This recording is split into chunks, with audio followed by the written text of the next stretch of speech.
আমি ছোটবেলা থেকে প্রায় অনার্স ফার্স্ট ইয়ার পর্যন্ত একদমই সবজি খেতাম না।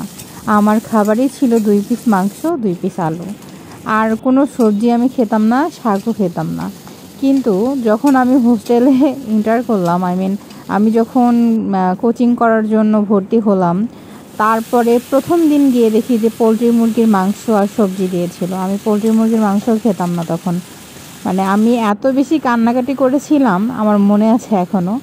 কিন্তু সময়ের সাথে সাথে পরিবর্তিত হতে হতে বিশ্বাস করবেন কিনা আমি জানি না, আমি এখন প্রচুর পরিমাণে সবজি প্রিয় মানুষ।